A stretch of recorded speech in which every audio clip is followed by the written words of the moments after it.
Namaskar. The situation in northeast Delhi has largely returned to normal. 98% of the exam students in the area answered their board papers today. Both the Delhi High Court and the Supreme Court are seized of the matter, with the Delhi police asked to send a compliance report to the Delhi High Court. The Supreme Court is also due to hear a petition on alleged hate speeches on the 4th of this month. The police have asked the people not to be taken in by rumors, and yesterday, in fact, a few rumors created some panic among residents in the area. So fake news must stop, and that's our focus tonight. You're watching Newsnight. Here are the headlines. Delhi's Patiala House Court stays the hanging of Nirbhaya's convicts. The convict Pawan's mercy plea is pending with the president. Pawan has filed a curative petition before the Supreme Court.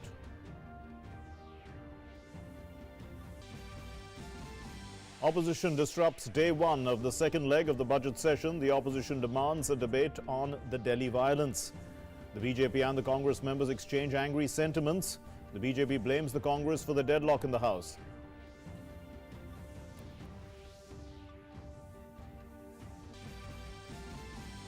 Normalcy is returning in violence-hit areas of northeast Delhi. Security forces maintain complete vigilance. Students of classes 10 and 12 appear for their examinations. Work on relief and rehabilitation is underway.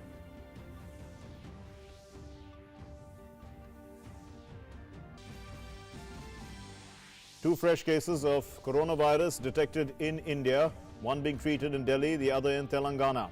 The Health Ministry issues a travel advisory for Iran, Italy, Korea and Singapore. Thermal screening of passengers from 12 countries to continue.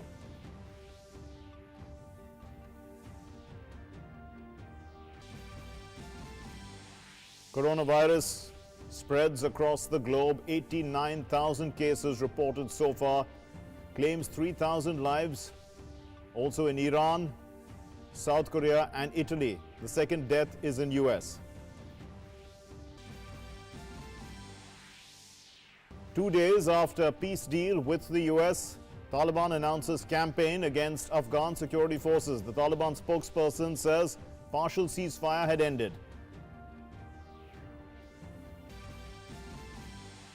New Zealand wins the series 2-0 after defeating India by 7 wickets in the second test. Captain Virat Kohli says no excuse, the batsman did not put enough runs on the board for the bowlers to attack with.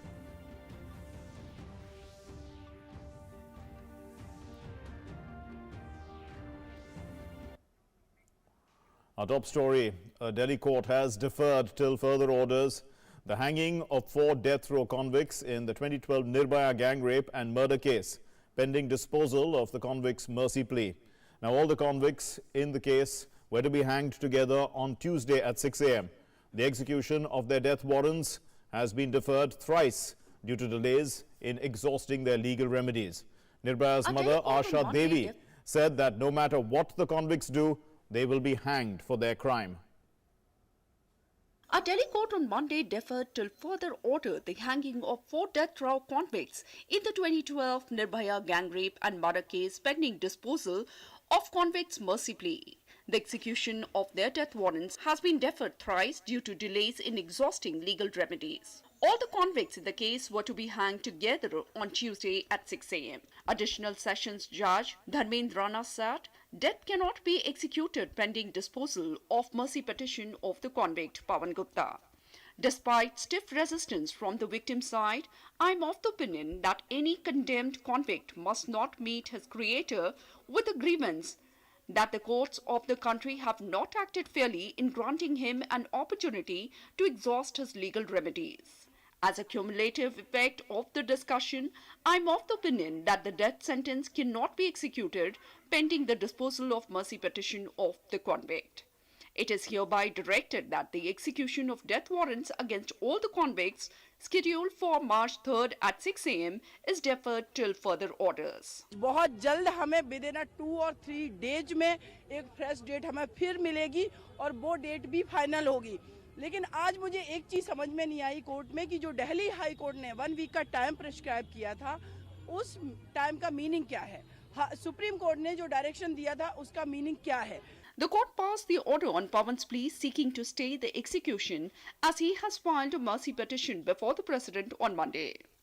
While it was reserving the order on Pawan's fresh plea to stay the death warrant on Tuesday morning, the court rapped convicts' lawyer for acting so late in filing the curative and mercy pleas.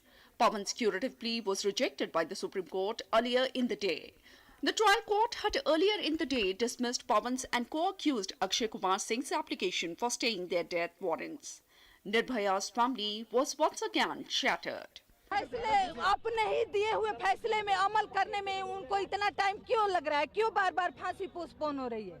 तो कहीं ना कहीं जो हमारी कानून व्यवस्था है, जो मुजरिम चाहते हैं वही होता है। बार बार पोस्टपोन होना हमारी सिस्टम का नाकामी दिखा रहा है। एपी सिंह ने जिस तरह से गुमराह किया जज को और कोर्ट को, सिस्टम को, तो उसमें कोई ऐसी बात नहीं है। तीसरी बार टला है लेकिन चौथी बार नहीं टलेगा। The 23-year-old physiotherapy intern was gang raped and assaulted on December 16, 2012 in a moving bus in South Delhi. She succumbed to her injuries a fortnight later in Singapore hospital. With inputs from Anil Punya, DD News. And the second part of the budget session of Parliament began today, and it began with the opposition creating a ruckus about the recent Delhi violence. Both houses of Parliament couldn't conduct much business because of the pandemonium.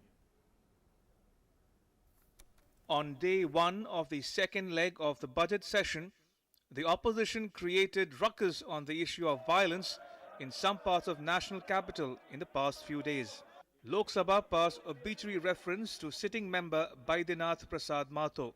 As soon as the proceedings resumed in the House, pandemonium began once again, and amid the ruckus, the Lok Sabha Speaker directed discussion be taken up on Vivad Se Vishwas Bill 2020. हम भी चाहते हैं सदन में चर्चा हो, ये लोकतंत्र का मंदिर है, लेकिन आपको ये तख्तियां नारेबाजी करने का अधिकार सदन के बाहर जनता ने दिया है. The ruckus continued and the members of the BJP and Congress nearly came to blows. 3 सत्रों से कांग्रेस का गुंडा एलिमेंट लोकसभा की प्रोसीडिंग्स को कहीं ना कहीं गतिरोध के रूप में अपना काम करने का भरसक प्रयास कर रहा है.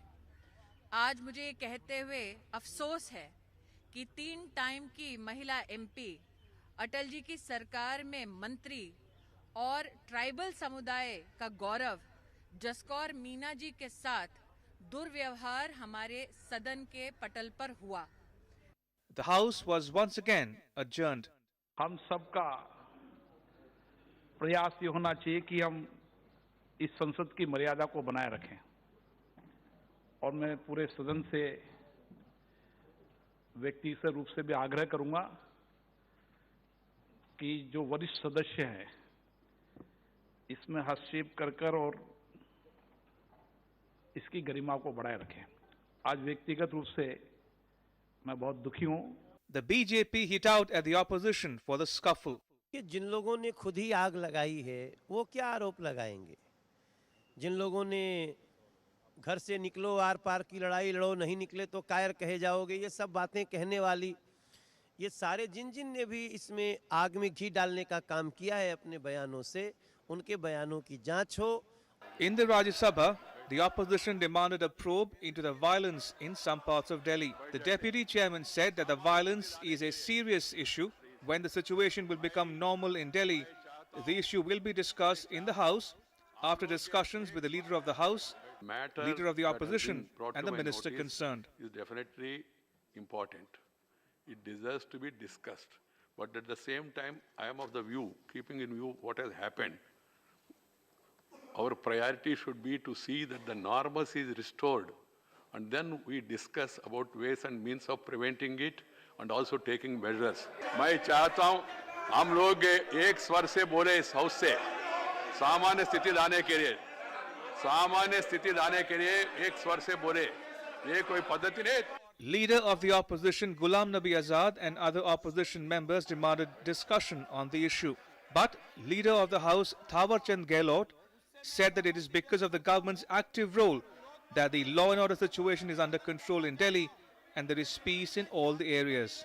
3 दिन और 3 रात ये केंद्रीय सरकार सोई नहीं होती, इसकी वजह से ये सभापति महोदय, आपने जो कहा उससे मैं सहमति व्यक्त करता हूं और विरोध पक्ष के समस्त लोगों से निवेदन करना चाहता हूं कि दिल्ली में शांति बनी रहे, इसको प्राथमिकता देने की आवश्यकता है और गुलाम नबी आजाद जी ने जो कहा वो ठीक नहीं है, उचित नहीं है, निंदनीय है।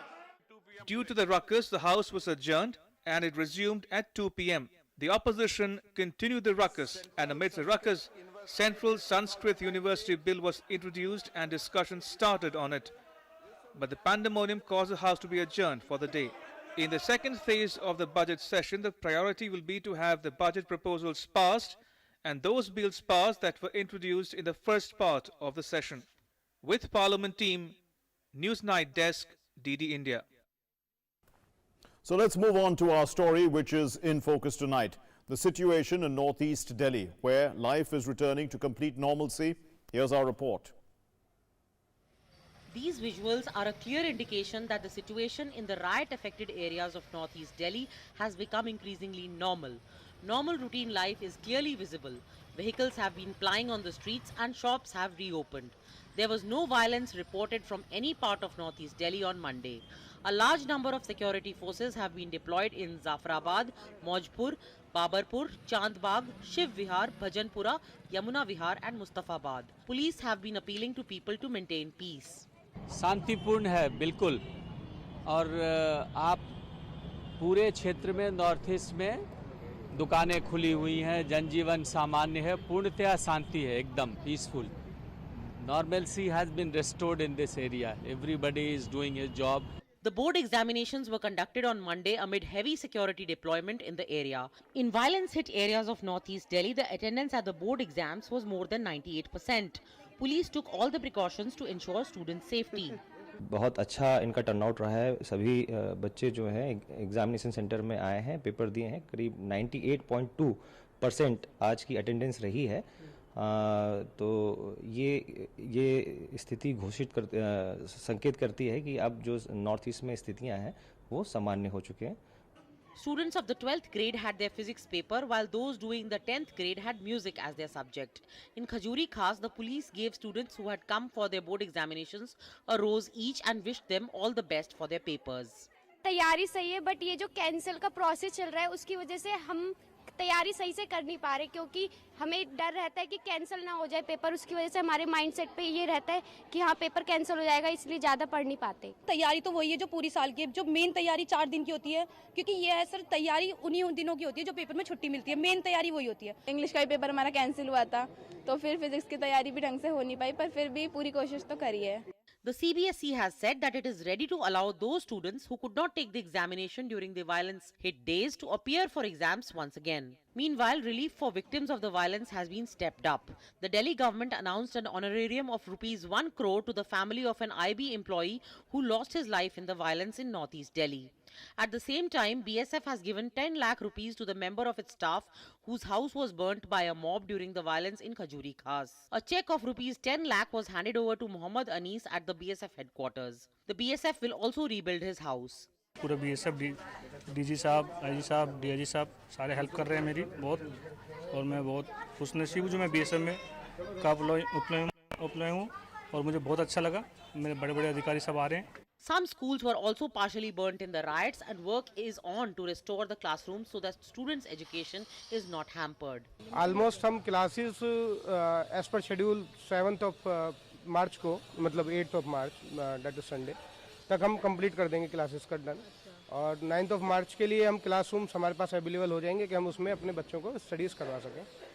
The Delhi High Court on Monday directed the police to file a status report on the steps being taken for relief and rehabilitation of the people affected by the violence in northeast Delhi. The court has directed the Delhi police to file a report in compliance with its order of February 26th, in which it had issued specific instructions for rehabilitation of the victims. The court fixed April 30th for its next hearing in the case. The Supreme Court is also seized of the matter, having agreed to hear a petition demanding an FIR against leaders who allegedly instigated the violence with their alleged hate speeches. A bench headed by Chief Justice of India will hear the petition on 4th of March. The petition has been filed by the riot victims. The Delhi police too has redoubled efforts to silence rumour mongers. Sunday saw a number of rumours being spread on social media that rekindled fear and spread some panic.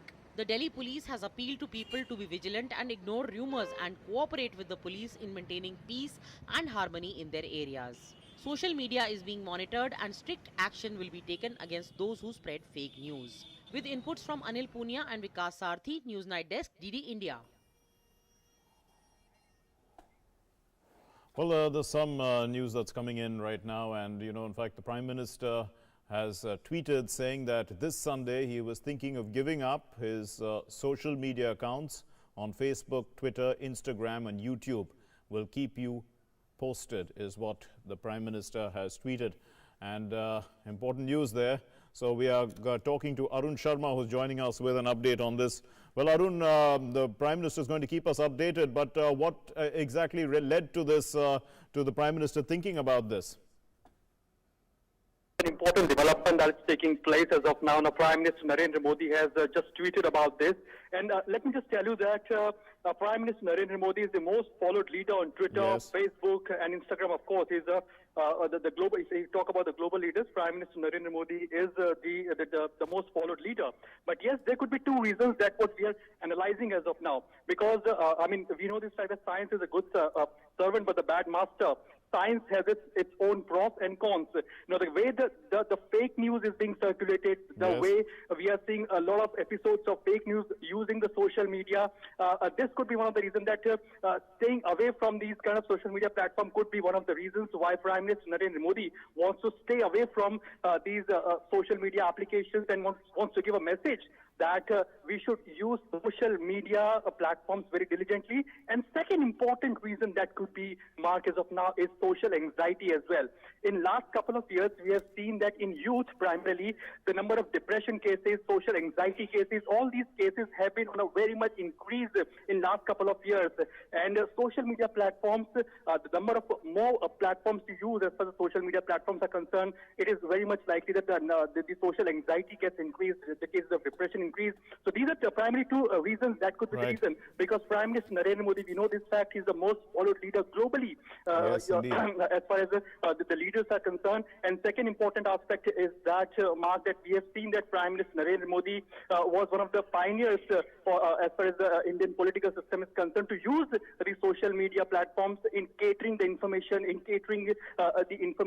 to the people, in connecting with the people. So Prime Minister till now has used this platform, that is Twitter, Facebook and Instagram, to connect more with the people. But yes, looking at some of the cases, because yesterday only we saw a lot of rumor and fake news were created on the social media platforms like Twitter. And that could be the reason perhaps that Prime Minister Narendra Modi must be introspecting on the day of Sunday and must have decided to tweet that he must be staying away from these kind of social media applications. So that could indeed, be two reasons as of Arun, now, Arun, yes, indeed. When the Prime Minister himself comes out with a statement like this, and a lot of us have already been thinking, that fake news must stop. In fact, that's what we're going to be discussing in the studio. But when the Prime Minister comes out with a statement like this, it sends a clear message, isn't it, to people to beware of fake news. Fake news that is causing, you mentioned about the social anxiety to students during examinations. These are the concerns. But the fake news is causing so much concern because also of the coronavirus and all these other issues. So this is a time when, people need to introspect quite significantly. That's the reason, primarily, Mark. And let's also recall this fact that earlier also the social media application platforms, CEOs like Twitter and Facebook, their top bosses were also summoned by the Indian government, and they were also asked that how can the fake messages, fake news can be combated or they can be controlled. And Twitter and Facebook, they have already, taken several steps in order to control or combat these kind of fake news and fake messages. But yes, the fake news as of now is very much, it is very important for any government to control. And we have been seeing that government in a step to control fake news. The PIB unit of the government, the Press Information Bureau, has also come up with a fact check Twitter handle whereby the fake news, the fake messages have been, Yes, indeed. In fact, Arun, we are also joined in the studio by people who are experts in the field of social media, so we can actually talk to them about the Prime Minister's tweet as well. We are joined by Pavan Dugal, who's a cyber expert, and Subimal Bhattacharjee, a cyber security analyst. So first, Mr. Dugal, how would you understand what the Prime Minister has tweeted today? Put it into context for us. I think the Prime Minister has said more than what he's actually indicated. He's actually shown his displeasure to this entire phenomenon of fake news and how not just communities but society itself is beginning to get prejudicially impacted in terms of the preservation of law and order. So I believe it's an anguish of a thought leader and one guy who's actually gone ahead and redefined how social media is to be used for governance purposes. If that kind of message comes across, I think we as users need to take a cue that if the thought leaders are thinking like this, is it not time that us as users would need to start contributing in not further dissemination of fake news and start adopting more due diligence in our day-to-day methodologies while dealing with this humongous volumes of data that we are continuously getting on our social media platforms. Right, Mr. Bhattacharjee, let's try and understand this from the technical point of view. So there's a lot of fake news that's going on social media. There are tools that can basically stop them. First, there is appealing to the minds of people to try and behave more in a more responsible way. But there are also tools available with the police. Can you enumerate as a cyber analyst, security analyst, what kind of tools are available to the government to actually crack down on fake news?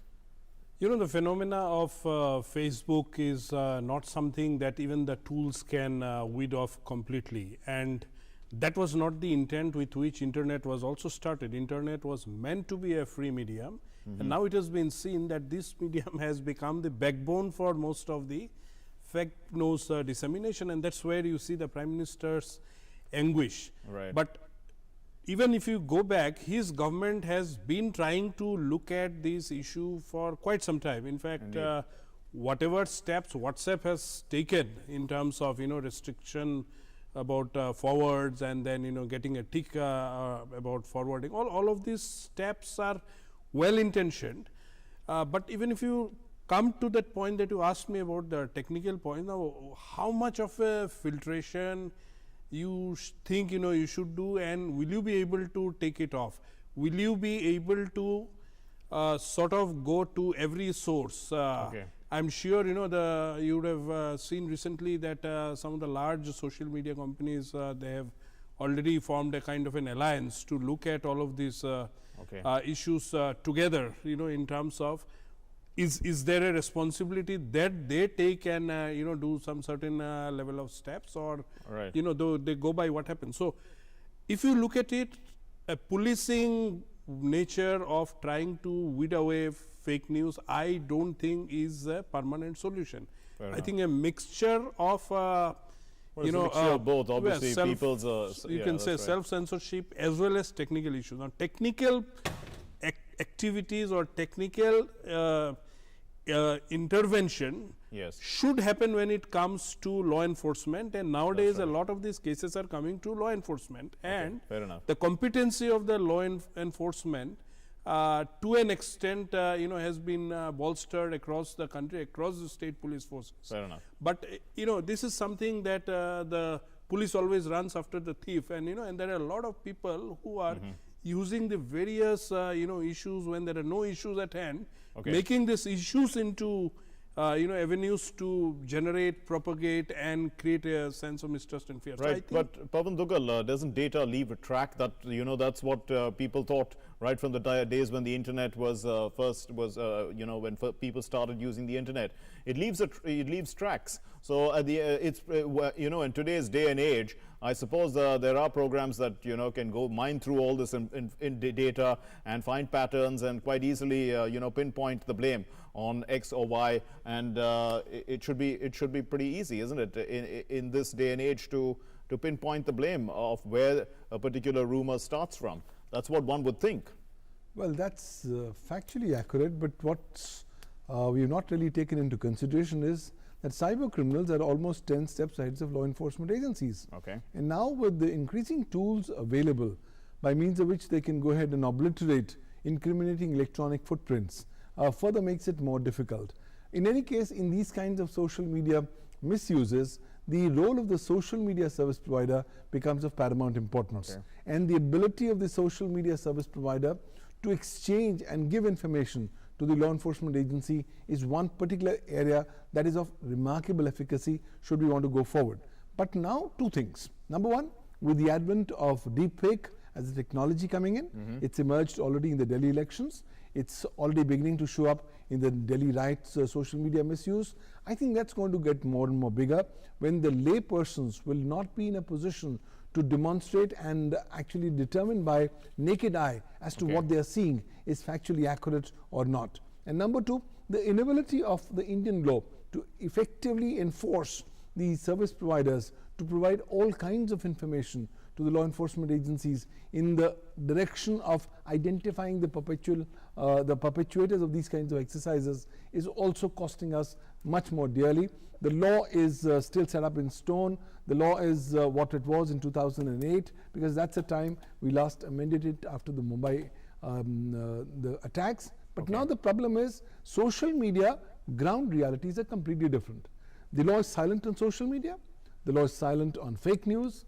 India does not have a dedicated law on fake news. We don't even want to learn from countries like other countries like Malaysia, which have experimented with legal experiments on how to regulate fake news. But very quickly, as nations, you'll have to realize if you do not address this problem now, it's going to come and bite you, your sovereignty, security. So let's bring back as to why we are discussing this, because the Prime Minister has tweeted today saying that this Sunday he was thinking about giving up his social media accounts on Facebook, Twitter, Instagram and YouTube, and will keep you updated.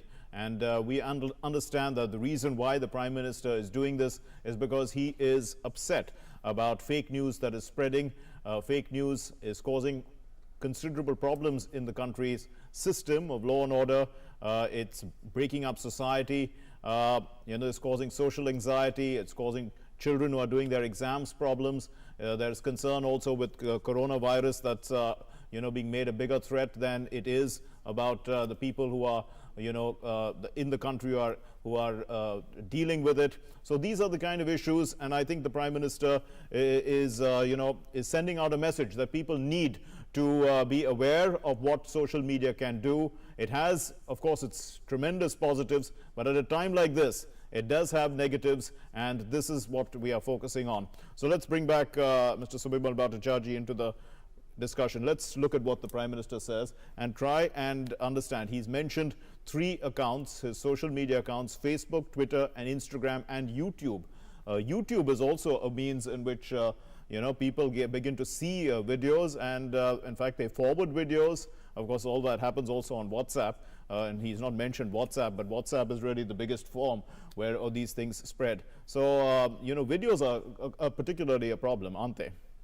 Absolutely. I think YouTube is by far one of the most popular channels that everyone uses today, and fakes are going through YouTube in a big way. But if you look at, of course, the Prime Minister might not be WhatsApping with. Obviously, those work within groups, but that's true. If you see the WhatsApp is the larger, or possibly the biggest source by which most of the fake news are spreading in the country. But if you look at the videos now, even whatever is uploaded on YouTube, as you had mentioned about digital footprints and YouTube being an intermediary under our laws, I think the law enforcement agencies have every right to question YouTube, to request YouTube, and obviously they are taken off when law enforcement or the courts are responding. But I would think that, as Mr. Duggal had also mentioned earlier, he mentioned about the IT Act, but even around social media, there are some intermediary guidelines that are now lying for more than a year. They need to be brought and implemented. There was a hope that something will come last month. Now, even if these are brought, they might seem to be a little bit tough on the intermediaries, as some are claiming, but unless we bring in some changes to the position that we have always taken as far as the law is concerned of 79, that you are not responsible unless you have a role in the inception, transmission and reception of a content. But if you see the speed and the pace at which these things spread and then light fires across the country, somewhere there is a responsibility on the intermediaries that has to be pinned by the law, by the regulation and law enforcement. And this is where I think the message from what the Prime Minister has expressed today should be taken far much more strictly by the departments and the enforcement agencies. Mr. Dugal, you're a lawyer, so you can tell us, this sort of fake news and fake posts and all that are actually a crime, isn't it? Isn't it? Could you be punished for it? Well, actually speaking, fake news is not a crime. No, but the I mean the Technology Act is completely silent on it. But yes, you can be booked for a case under section 468 of the Indian Penal Code, because when you are creating or when you are publishing or transmitting fake news, you are creating false electronic records.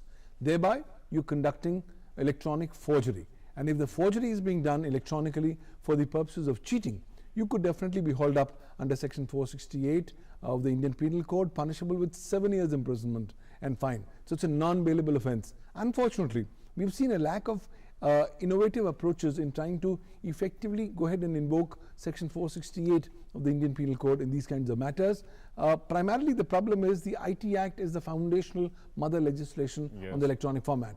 And if that's going to be completely silent, the message that comes loud and clear is, well, the legal frameworks are not in place. And the inadequacy of the Information Technology Act, rules and regulations thereafter, to force the service providers to give information. Now, the problem is the service providers are all hiding behind the Supreme Court judgment in Shreya Singhal versus Union of India of 2015.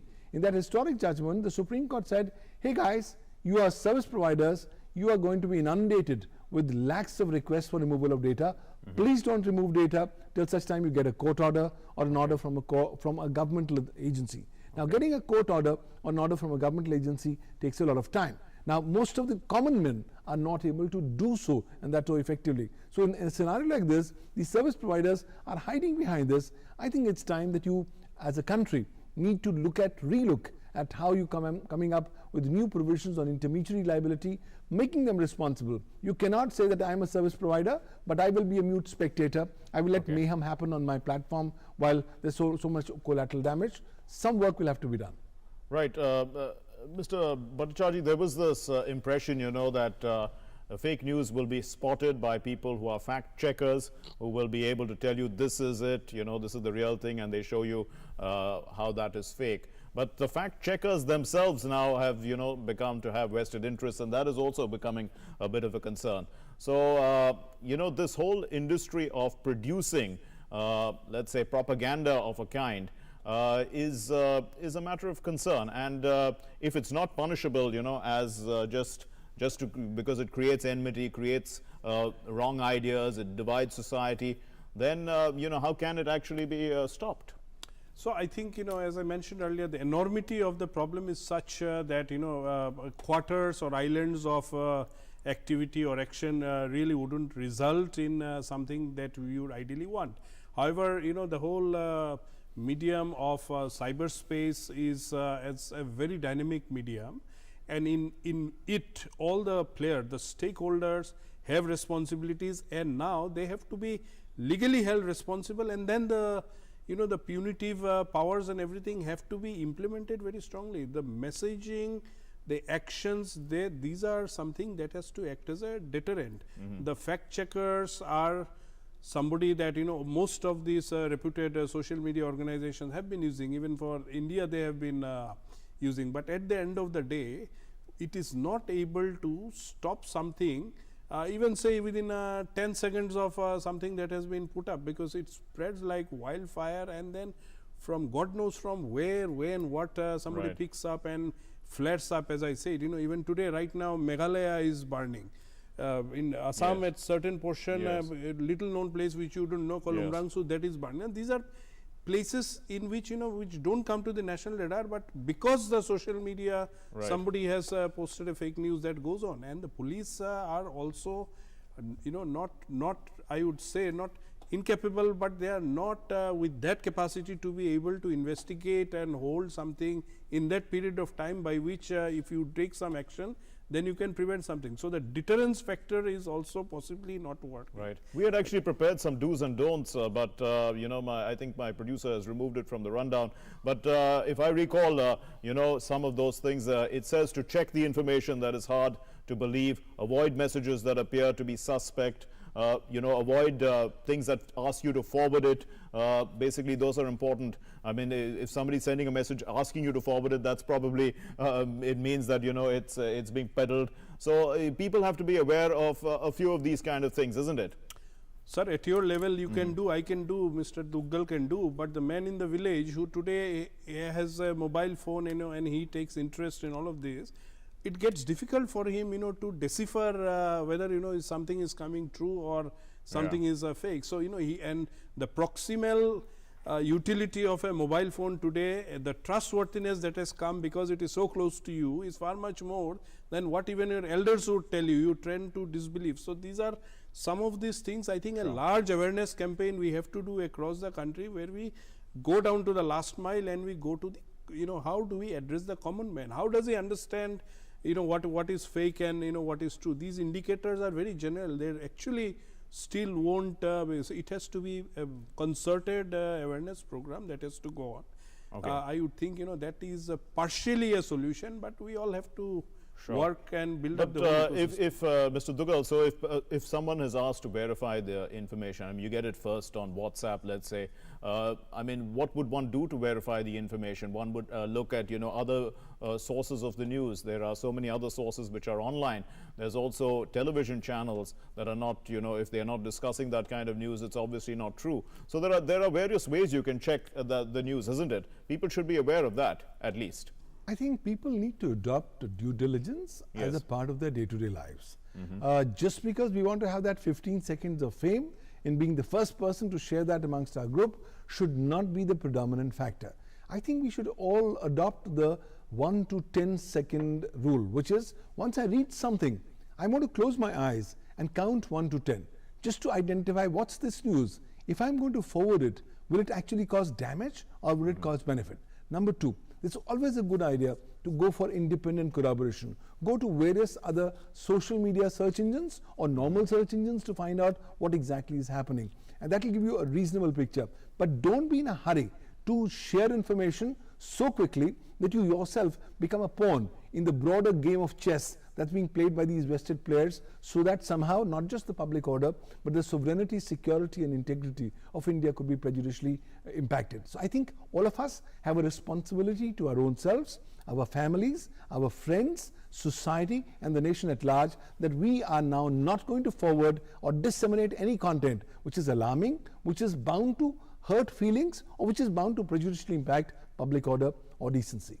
Right. And, you know, let's come back then to the law enforcement agencies as well. So supposing somebody is aware that people are spreading this kind of information, what should they do, Mr. Bhattacharjee? Would you say that they should be in touch with the police? Of course, that's the first port of call. You have to go to the police, you have to inform them now, and then there is a responsibility to follow up with them. Now, very many times, and I see this particularly in many places in Assam, that, you know, whenever someone goes to a police, then after that there is complete silence. Right. So you know, a regular follow-up is required, but at the same time, I would think that, you know, there must be a toll-free number where anyone can call, or anyone can, or an email where anyone can register beside that police part, which can have a similar criminal aspect, so that somewhere it is recorded.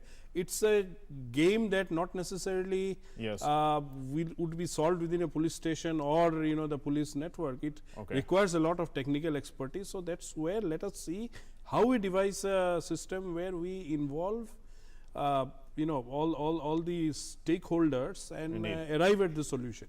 Okay, we'll have to leave it there. Thank you very much, Mr. Pawan Duggal and Mr. Subimal Bhattacharjee, for joining us on this discussion to stop fake news. And quite, you know, interestingly, the Prime Minister has given us this call also through a tweet. He has said that this Sunday he was thinking about giving up his social media accounts on Facebook, Twitter, Instagram and YouTube. We'll keep you posted. That's what the Prime Minister said, because of actually fake news causing considerable problems, you know, within the fabric of our nation. So let's move on to our next story, and this is about the coronavirus. And well, there have been two more fresh cases that have been reported in Delhi. One is in, I beg your pardon, in India. One is in Delhi, and the other is in Telangana. Here's our report. Two fresh cases of the novel coronavirus, one in Delhi and another in Telangana, have been reported in India, taking the number of people who have tested positive for the respiratory virus in the country to 5 so far, the Union Health Ministry said on Monday. The infected person from Delhi recently travelled to Italy, while the other patient from Telangana travelled to Dubai. The Union Health Ministry has advised people to refrain from non-essential travel to Iran, Italy, South Korea and Singapore. Coronavirus cases have been found in a total of 5 patients in India, out of which the first 3 patients have fully recovered. There are now 2 new cases in the country. The government is taking all precautionary measures to deal with the virus. Prime Minister Narendra Modi himself is monitoring the situation.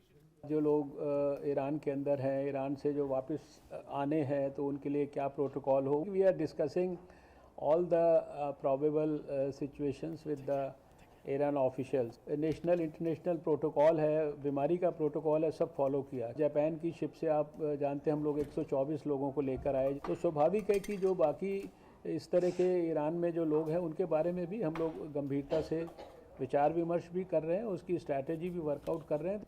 The health minister said that the ministry is doing thermal screening for passengers coming from 12 countries.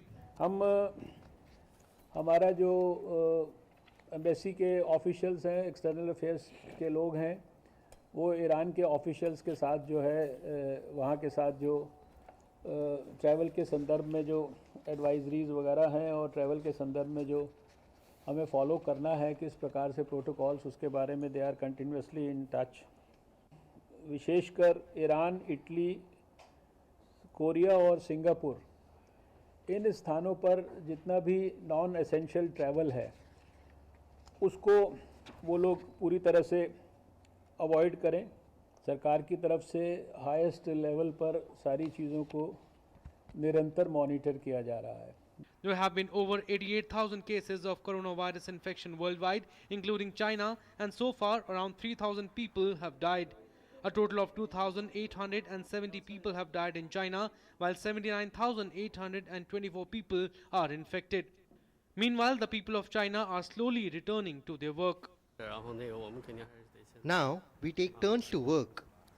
The Beijing government has required 50% of the staff to come back to work, right? Now we have A and B groups taking turns.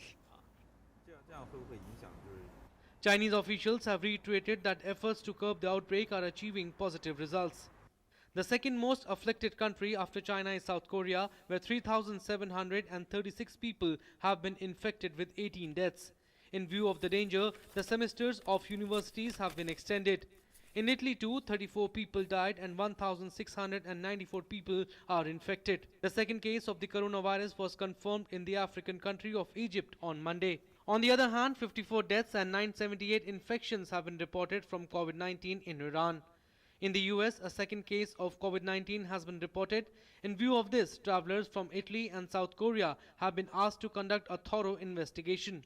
US President Donald Trump and senior White House officials have warned their citizens to avoid traveling to the coronavirus-infected areas of Italy and South Korea. The first cases of coronavirus have been reported in the North American country, Dominican Republic and New Zealand. In France, 130 people have reported the infection so far.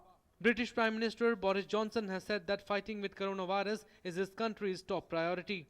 On the wider issue of coronavirus, which obviously is of great concern to people, I just want to reassure everybody and say that the NHS is making every possible preparation, and I actually saw myself some of the works that's being done across the NHS to get ready for that. And as you can imagine, just last night, and as you can imagine, the issue of coronavirus is something that is now the government's top priority, and I've just had a meeting with the Chief Medical Officer. The French Finance Minister has said that steps will be taken to reduce the impact on economic growth caused by the coronavirus at the G7 meeting. Sports events are also being affected by the virus. It was decided to postpone the 29th season of the Aslan Shah Cup hockey tournament to September. The Azlan Shah Cup was to be held in Ipoh, Malaysia from April 11th to 18th, but now the tournament will be held from September 24th to October 3rd. On March 15th, the proposed Asian Walking Championships in Japan was also cancelled due to the threat of the coronavirus infection. 13 Indian players were also to participate in it. Newsnight Desk, DD India. The External Affairs Minister S. Jaishankar today asserted that the world is in the midst of a real transition and India has stood out as a country willing to do much more. Delivering the inaugural address at the Centre for Policy Research Dialogue 2020, the External Affairs Minister also said that India has a single-minded campaign against terrorism. Let's listen to what he said. The last few years have demonstrated a growing Indian capacity to contribute to the global discourse and make a difference to international outcomes. We have significantly shaped the connectivity debate at a time when the world was still very confused, and backed that up with a plethora of projects, including in our immediate neighborhood. Our single-minded campaign against terrorism has brought that issue into sharp focus in key world forums, including the G20. Moving on then to our next story, the Union Ministers Dr. Harshvardhan, Smriti Irani and Ashwini Kumar Chaubey inaugurated the Health, Wellness and Nutrition Camp for Women at Nirman Bhavan in New Delhi. In her address, the Women and Child Development Minister Smriti Irani said that for the first time under Ayushman Bharat Yojana, around 70 lakh women were provided help for the cure of cervical cancer. एक महिला अपनी gynaecological challenges को या तो चर्चा में नहीं लाती और कहीं ना कहीं उस सामाजिक चपेट में होने की वजह से ना ही अपने डॉक्टर तक पहुंच पाती। आयुष्मान भारत की कल्पना के अंतर्गत हमारे देश में लगभग 70 लाख महिलाओं ने सर्विकल कैंसर के लिए अप्रोच किया, भारत सरकार से मदद पाई। ये देश में न सिर्फ स्वास्थ्य की दृष्टि से एक बहुत बड़ा प्रमाणित करता है कि एक सामाजिक हमारे यहाँ पर रेवोल्यूशन आ रहा है, बल्कि साथ ही महिला के रिप्रोडक्टिव राइट्स को एक सुनिश्चित करने के भी प्रयास की सफलता को दर्शाता है। And speaking on the occasion, the Health and Family Welfare Minister Dr. Harshvardhan said that the World Health Organization has praised the initiatives and schemes undertaken by the government for the welfare of pregnant women and lactating mothers. मातृ सुरक्षा अभियान हमारा जब बहुत बड़ा आंदोलन बना तो मुझे आज भी याद है कि 7 अप्रैल और 1998 को अटल बिहारी वाजपेयी थोड़े ही दिन के प्रधानमंत्री थे। उस समय मार्च में वो प्रधानमंत्री बने थे दूसरी बार 13 महीने की सरकार के अंदर, और उस साल इस आंदोलन को इतना बड़ा आंदोलन विश्व स्वास्थ्य संगठन ने बनाया कि उन्होंने 7 अप्रैल 1998 को अपने वर्ल्ड हेल्थ डे पर जो मैटरनल हेल्थ है इसको अपना इंटरनेशनल थीम बनाया। And now news about women's empowerment.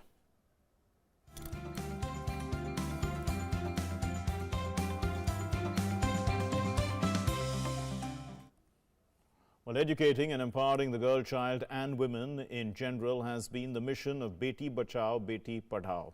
And this campaign was started, in fact, by the Prime Minister in 2015.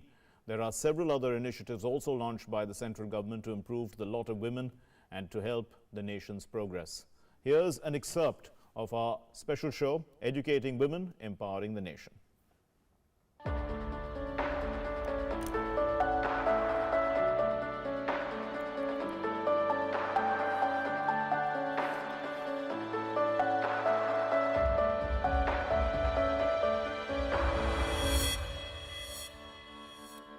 अगर बेटी पैदा नहीं होगी तो बहू कहां से लाओगे?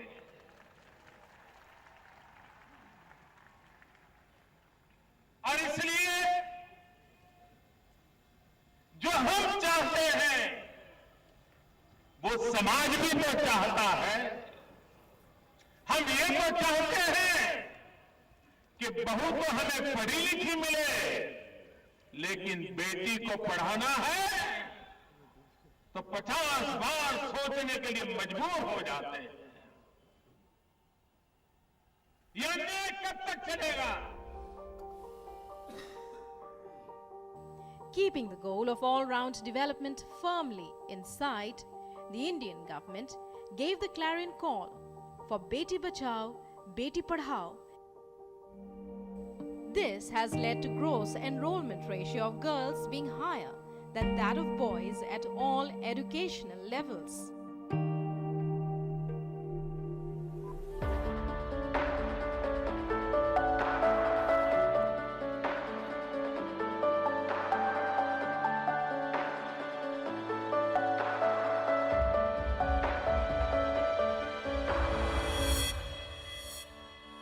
And now, glimpses of world news in our World Wrap. In the US, Pete Buttigieg has decided to quit the Democratic race. The decision came just 48 hours after his crushing loss in the South Carolina primary, where Pete's poor performance signaled an inability to build a broader coalition of voters. Clashes erupted in Greece as the police fired tear gas to repel migrants who were trying to cross the border from Turkey, with thousands more behind them after Ankara relaxed curbs on their movement. One child has died and around 47 migrants have been injured after their boat capsized off the Greek islands of Lesbos. About 1,000 migrants have reached Greece's eastern Aegean islands from Turkey. Turkish President Recep Tayyip Erdogan will visit Russia on the 5th of March for a summit with his Russian counterpart Vladimir Putin. The decision came amid rising conflict between Moscow and Ankara. 2 Katyusha rockets fell inside the heavily fortified green zone in Iraq's capital Baghdad. The sources said that one missile landed near the US embassy. According to security sources, there have been no casualties caused. Syrian government forces have taken control of a strategic rebel-held town in Idlib province after heavy fighting with rebels supported by the Turkish army. Syrian state television broadcast live footage from Sarıkel and said it was under government control. Rebels have denied the report, saying they still hold the town despite heavy shelling. In the Philippines, a gunman shot a man and held about 30 people hostage at a mall in the capital Manila, where armed police and negotiators attempted to end the standoff peacefully. The gunman was sacked by the company that provides security for the mall and had tried to get other guards involved. Luis Alberto Lasalle Pou of the National Party took oath as the president in Uruguay. The 46-year-old swore fidelity in the legislative palace to head an administration that ends 15 years of left-wing rule under the Broad Front coalition. And now some sports news. Well, New Zealand completed a memorable series victory over India by winning the second test in Christchurch today and a 2-0 clean sweep of the series. New Zealand scored 132 for 3 to notch up a 7-wicket win and pocket the 2-match series. The hosts completed the job with the openers Tom Latham hitting 52 and Tom Blundell hitting 55. Doing the bulk of the scoring, Kyle Jamieson was declared the man of the match. The tall fast bowler Jasprit Bumrah, in fact, also picked up 2 wickets, one after the Kiwi openers had put on a solid 103-run stand. Earlier, India were all out for 124 in the second innings. Resuming the third day at 90 for 6, India lost the overnight batsmen Hanuma Vihari and Rishabh Pant early, and the tail also could not survive for long. And for the hosts, the lead pacer Trent Boult finished with impressive figures of 4 for 28, and his new ball partner Tim Southey was also equally good, taking 3 wickets for 36 runs at the Hagley Oval. And Team India registered their first series loss in the World Test Championship. This is after being whitewashed by New Zealand in the 2-match series. The visiting Indian side were outplayed, as we said, in every department, and they produced a disappointing result after leading the World Test Championship tally for quite a long time. Here we take a look at what led to India's Test series failure against New Zealand. Team India captain Virat Kohli did not shy away from accepting the fact that his side was outplayed by New Zealand. He also made it a point to mention that his side will identify the mistakes, learn from them and move on. India, the #1 ranked side in the world, coped a thrashing in Christchurch and conceded the series 2-0. The bowlers were brilliant on day 2, but the consecutive failure of batting order meant that the side never had enough runs to play with. Obviously, quite disappointed with how we played in this series. As you rightly said, we take every challenge that comes our way, we try and take it head on, and that's something that we've done in the past. I feel like we were completely outplayed in this series, and we obviously did not play the kind of cricket that we do play as a team. Yeah, it's obviously very disappointing to lose the series in this manner, and something that as a team we all realize, and we all are definitely accepting it straight up. Here we take a look at the three main reasons behind India's defeat. Inability of the opening combination. The new, inexperienced opening pair of Mayank Agarwal and Prithvi Shaw was always going to be under pressure against the quality of the Kiwis bowlers, especially in conditions which favoured them. While both Mayank and Prithvi notched up 50s, in two different innings, they were never able to build up a solid base which exposed the middle order to the new ball in both the test matches. Wagging tail of New Zealand. In both the test matches, India were in a decent position, but then they struggled to wipe off the tail of the New Zealand, which wagged in both the matches and added invaluable runs, which were difference between the sides. Losing wickets in clumps. Even the conditions were tough when the bowlers were getting the ball to hoop around. India found batsmen who dug in and added formidable partnership. In the first innings in Christchurch, Hanuma Vihari and Cheteshwar Pujara were solid for the fifth wicket, and India, after being asked to bat on a green wicket, were placed formidably at 194 for 4. This is when Vihari lost his wicket and India were eventually bundled out for 245. This has been a problematic area for India in overseas condition, and something which needs to be resolved as soon as possible. Sports Desk, DD India. Disappointing loss there, but let's now conclude this bulletin by giving you some news from across the country. Here's our regional roundup. President Ramnath Kovind today attended the 8th convocation ceremony of Guru Ghasidas Central University in Chhattisgarh's Bilaspur. During the convocation, 74 gold medals and 76 PhD degrees were conferred on students. Addressing the function, President Kovind emphasized the need to inculcate moral values in education, as the key objective for students was not just to acquire a degree but become a good human being. Uttar Pradesh Chief Minister Yogi Adityanath inaugurated and laid foundation stone for projects worth Rs 2,821 crore in Noida. The Chief Minister said that Jewar, where an international airport is coming up, will be the most developed region in the country and favourite investment destination in 5 to 10 years. The Supreme Court declined to refer to a larger 7-judge bench a batch of petitions challenging the constitutional validity of the centre's decision to abrogate provisions of Article 370 on August 5th last year. The court said there were no reasons to refer the matter to a larger bench. The central government permitted airlines operating in India to provide in-flight Wi-Fi services to passengers, according to an official notification. In Rajasthan, farmers held the Zameen Samadhi Satyagraha in Nindar village to protest against the alleged land acquisition by the Jaipur Development Authority for a housing project. The farmers have been demanding that their lands be acquired as per the amended Land Acquisition Act and compensation awarded accordingly. The second day of Jharkhand Assembly's budget session was disrupted, with opposition BJP MLAs demanding their legislature party leader Babulal Marandi be announced leader of opposition of the House.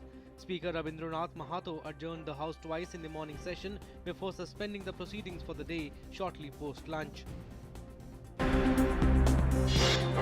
The Arunachal Pradesh Assembly went paperless with the implementation of e-Vidhan during the first day of the budget session. With the implementation of the e-Vidhan project, MLAs can access every information regarding the Assembly through their laptops and tablet computers.